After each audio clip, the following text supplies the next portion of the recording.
Hi everyone, I hope you're okay, and I really hope that guys the videos will keep uploading and helping you out. This is video number 5 guys from me tackling uh, uh, in November 2023 mathematics paper 1, which was written in the province of Gauteng. Just know that guys there are 4 videos before this one. You can just click the link on the description below. It will take you straight to the full memorandum playlist whereby you will see questions from question 1 until question 10. Just download the paper. If you cannot do that, just take screenshots, answer the questions on the side, compare your answers to mine. If there are things you don't understand, please do write on the comment section. If you understand everything, don't forget to like. Yeah, okay, let's work guys, let's work. Before you even work, just subscribe. Please do subscribe guys, it goes a long way. Okay, after 2 years a phone is worth a third of its original price, of a third of its original value. Use the reducing balance method to calculate the annual rate of depreciation. Okay, we are being told that our phone is depreciating, right? Which simply means that the present amount of the phone, or the cost, let's say the cost of the phone is X rands. Are you together? And in future, the amount of the phone will be 1 over 3 x, a third of its original value. And then the number of years they said for how many years? 2 years. So n is 2. We don't know the value of I, so we are basically looking for the value of I, né? So all we need to do is to say use the depreciation formula that says since it's a reducing balance, we are going to take the one which is exponential. But if the phone was depreciating on a straight line basis, we are going to use the other formula that says A is equal to P 1 minus I, like this one, yeah? But now our phone is depreciating on a reducing balance method. You are here.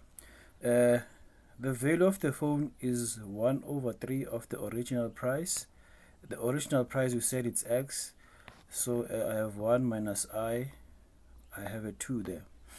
Right, together I can divide both sides by X. I'll simply have 1 over 3 is equal to 1 minus I squared. Whenever I take the square root on both sides, I will simply have the square root of 1 over 3 is equal to 1 minus I. I will take the I to the other side, it will be positive, and then I'll take the square root to the other side, it will be negative. So therefore the I is equal to 1 minus the square root of 1 over 3. This is 0.422646497308. What did they want us to calculate? The effective interest rate. So since they want us to find the rate, we are just supposed to take our I and multiply it by 100. So therefore the rate is equal to I multiplied by 100. You will simply get 42%, 42.26% per annum. So this will be our percentage. 42.26%. Okay. We are told that Carl deposited 10,000 at the end of the first year. The interest charge is to 7.8% compounded. Hey, did I write on the correct place? No man, I can see. Hey, 42.26 Okay, now we move to 5.2. Excuse me about that, guys. 5.2, you're told that Carl's car wash is saving for new equipment. Carl invests 10,000 at 7.5 per annum compounded monthly. Calculate the effective interest rate. Okay, basically they want us to convert this nominal interest into effective interest, right? Since I want to find the effective interest rate, and whenever I calculate and my effective interest is smaller than the value of the nominal interest, it will simply mean that I've done something wrong. Are you together? So let me just do that now. I'm trying to convert 7.5 compounded monthly into a yearly interest.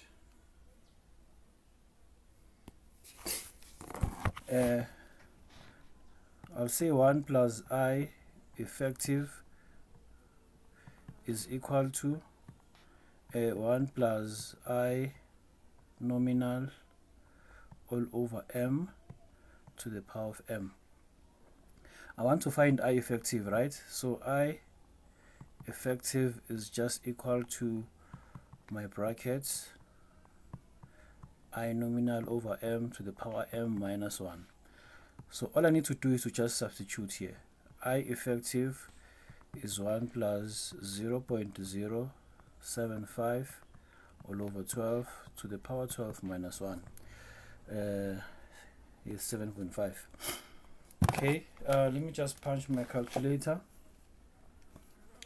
I have 1 plus 0.075 divided by 12 to the power 12 minus 1. Okay, this will give me I effective of 0.07763259886. Then for the effective rate, I'll just multiply I by 100. This will give me 7.76% per annum. This is 7.76%. Okay. And then 5.2.2, we are told that Carl deposited 10,000 at the end of the first year.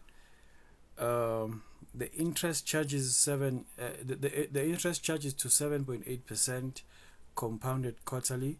6 months later, Carl deposited a further 5,000. If Carl is required, or if Carl requires 17,000 rather for the new equipment, will he have sufficient funds for this purchase after 3 years? Okay. After 3 years, okay.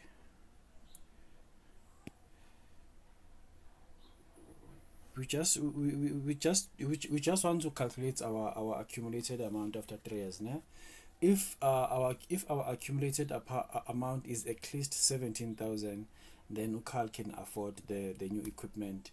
However, if the accumulated amount is below 17,000, it simply means Carl cannot afford the new equipment. Okay. We are given a quarterly interest, right?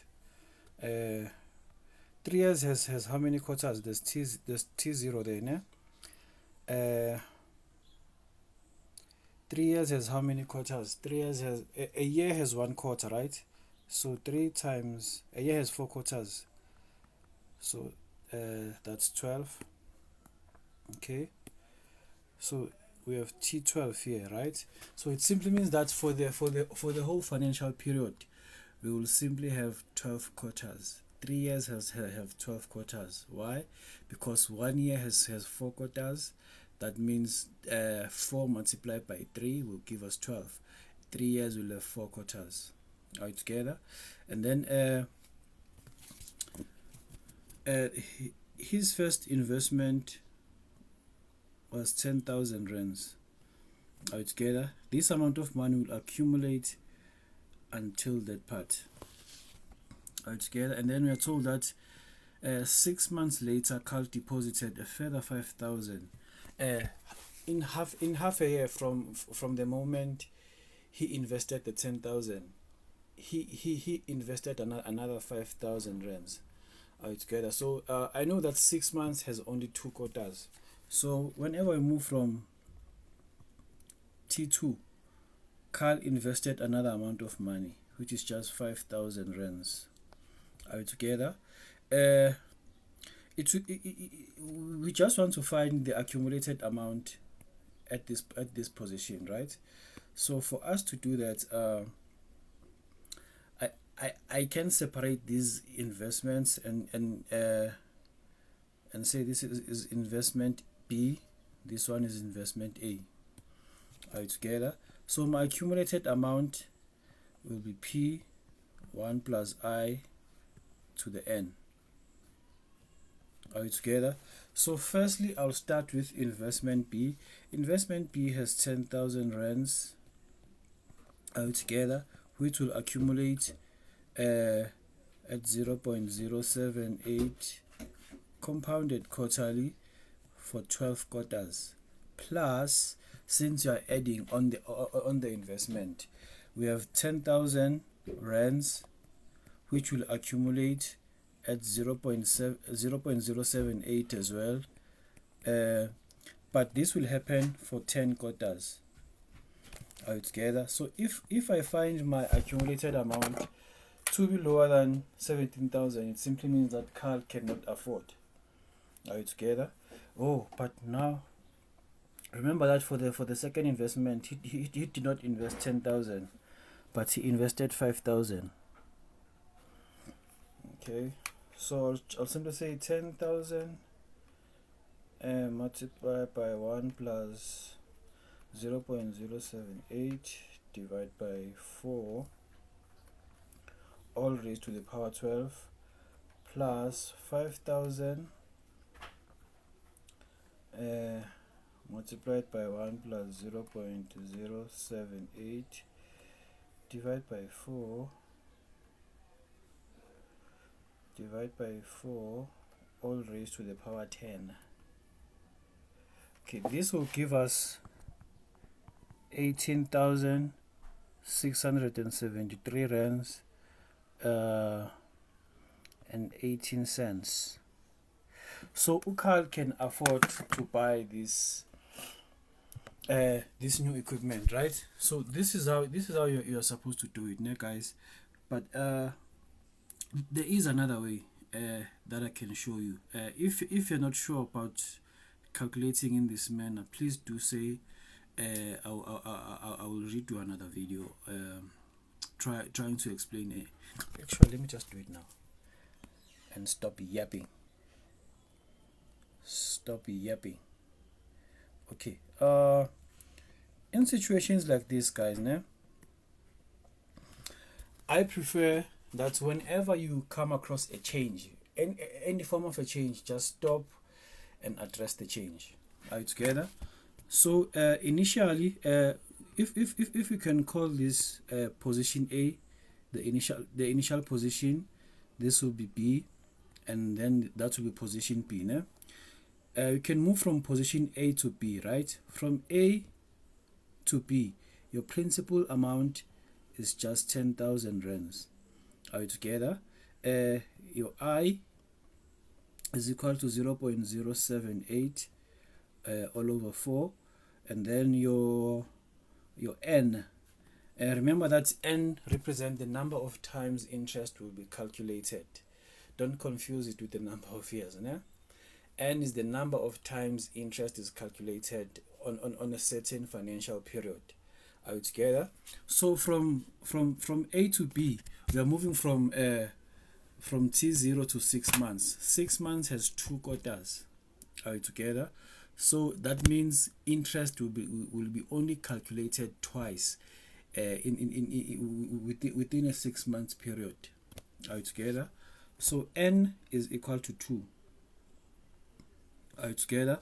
Or if you're not sure about that, we find n by saying m multiplied by the number of years, which is simply, since our interest is calculated quarterly, we'll just say 4. The number of years is 6 months. 6 months is half a year. So multiply by 2. This will just give you 2. All right, together. So the value of n is just equal to 2. I want to know the value of a, the accumulated amount whenever I get to position B, right?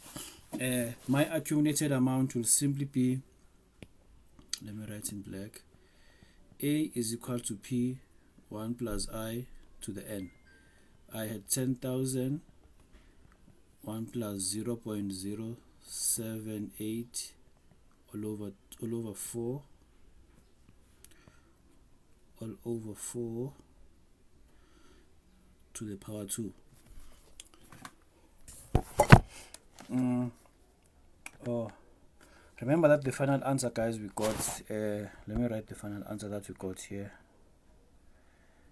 is 18,673.1769. I just said I just rounded off the cents into 2 decimal places, né? As you should do as well. Okay, in this case I'll simply have 10,000 multiplied by 1 plus 0 0.078 divided by 4, all raised to the power 2. You'll simply find 10,393.8025. Right, good. Okay, so this simply means that my amount has accumulated to 10,393 rands and 81 cents from point A to B, right? Before I added in the 5,000 rands. All together, I wanted to know, okay, before I add my 5,000, how much do I have first? And then I found out that I have 10,393. Excuse me, 10,393.81 cents. Okay, and then now I want to move from point B to point C, right? The principal amount at point B is 10,800, and it's 10,000 rather 393.8025 plus 5,000. This is the principal amount, the amount that is present whenever I'm at position B, right? I'll just add 5,000 from the amount. The value of P is just 15,393.8025. The value of I hasn't changed, is still 0 0.078 all over 4. The value of N, I'm moving from B to C. I will have 10 quarters over there, and then the value of A is what I'm looking for. Let me just calculate. A is equal to P 1 plus I to the power N. The value of P is 15,393.8025, 1 plus 0 0.078 over 4 to the power 10. I'm expecting to find the final answer to be exactly like that one, 18,673, right? So I'll simply have 15,393.8025 multiplied by 1 plus 0 0.078 all over 4, all raised to the power 10. The amount is the same, guys. I still get 18,673.1769, which can be just rounded off into 0.18 over there. That's how, guys, that's how you would have dealt with this type of situation, eh? Whenever you come across a change, you stop, see how much do you have before you address the change, and then you move from and then you make the change, move from that point to the end of the financial period. Or if ever there's another change, you'll stop again, address the change altogether. Or you can just do it in in in in in, in one line, as I did before. Okay, now let's do 5.3. You're told that two friends receive an amount of 6,000. Let me erase here. I will need the space to write. In the meantime, guys, subscribe and like the video if there's something you like. Okay, two friends receive an amount of 6,000 each to invest for a period of 5 years. They invest the money as follows. Marvin invested and he got 8.5% per annum simple interest. At the end of 5 years, Marvin will receive a bonus of exactly 5% of the principal amount. Okay, and then Haley gets 8% per annum compounded quarterly. Who will have a large investment after 5 years? Justify your answer by calculations. Okay,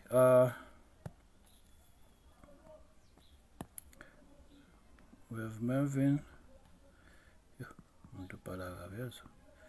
We have Mervin this side, and then we have Haley on the other side. Ne? He has 6,000 from T0 to T5. It's 6,000. It will go from T0 to T5. It gains 8%, 8.5% per annum. Simple interest. Simple interest is always it doesn't have the number of compoundings, right? The formula for simple interest is simple. Is this one? A is equal to P 1 plus I. 1 plus I 1 plus IN. Okay. The value of P, I don't know the value of P. I'm given the value of P, right, to be 6,000 rands. The interest is simply 0.085. N is equal to 5. Yes, in this case, guys, N is equivalent to the number of years. Why? Because interest will be calculated yearly. So we have a 5-year period, which simply means that interest will be calculated 5 times. That's why N is equal to 5. Are you together? I don't know the value of A. Are you together? But I can find it, because I know that after 5 years, Haley will have the principal amount that would have accumulated interest plus how many percent of the principal amount?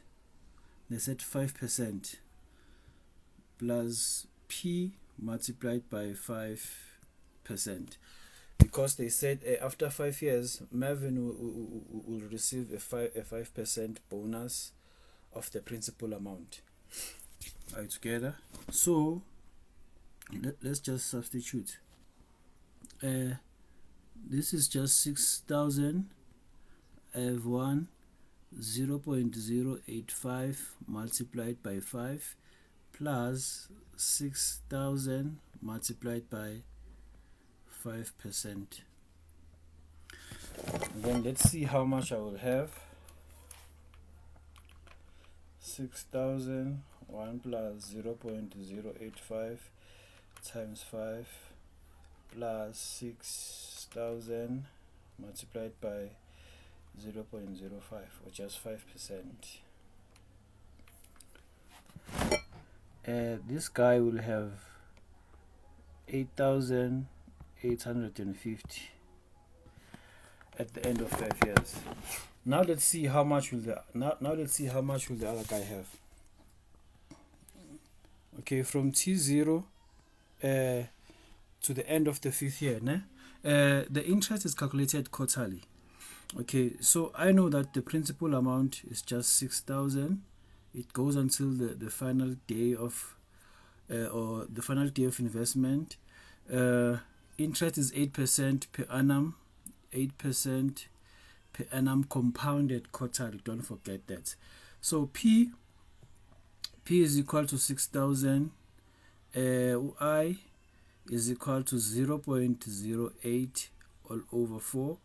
N, remember that N is the number of times interest is calculated.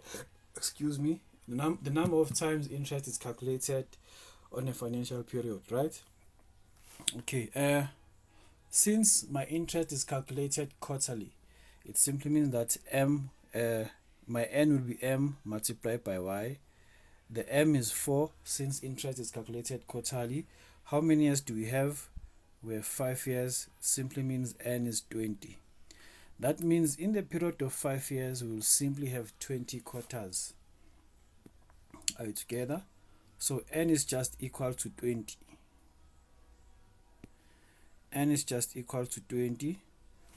Okay, I don't know the value of A. For me to find the value of A, I just need to substitute. A is just P 1 plus I to the N. P is just 6,000. 1 plus 0.08 all over 4, since my interest is calculated quarterly, all raised to the power 20. And then all I need to do is to calculate the value of A. Just 6,000 multiplied by 1 plus 0.08 all over 4, all raised to the power 20. This person will have 8,915.68%. Why am I saying percent? 8,915 rands 68 cents. So this guy, the second guy, is the one that will have a larger amount of money after 5 years, because we can see that the future value is greater than this future value. Are you together? So I really hope that, guys, this video helped you specifically. I know I haven't posted anything about finance. If you wanna be taught financial math, guys, don't be scared. I will upload a lesson. But right now, I believe that a lot of you are doing question papers. That's why I keep on doing question papers as well. Don't forget to like, guys, share and subscribe. Thank you very much.